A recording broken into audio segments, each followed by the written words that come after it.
Во организација на општина Кочани изведничкиот одред Ластовица под мотото Пешачењето е здравје, во саботата беше реализирана рекреативната прошетка до излетничкото место Гоцева шума на патот кон езерото Градче.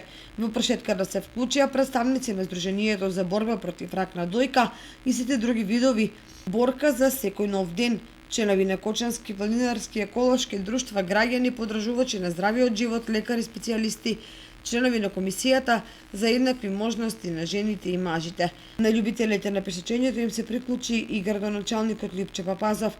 За прошетката од градскиот плоштад до Гоцева шума се користеше земената пешачка патека од десната страна на коритото на Кочанска река.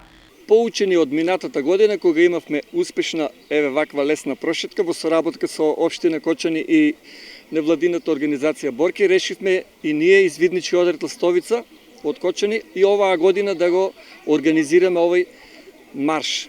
Сакаме да промовираме движење во природа и здрава исхрана.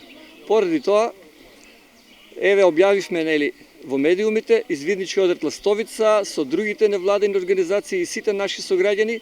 Видовте во двојно повеќе луѓе од минатата година дојдовме до местноста Гоцева шума.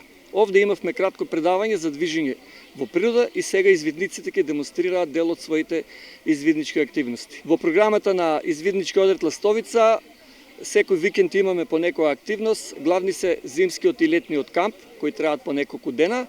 Сега бевме на место викано Свиланово по повод загинувањето на Никола Карев.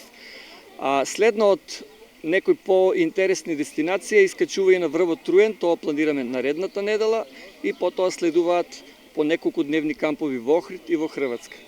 На локалитетот Гоцева шума извидниците презентираат дел од нивните вештини, вежби за тимска работа и за однесувањето и ориентацијата во природата.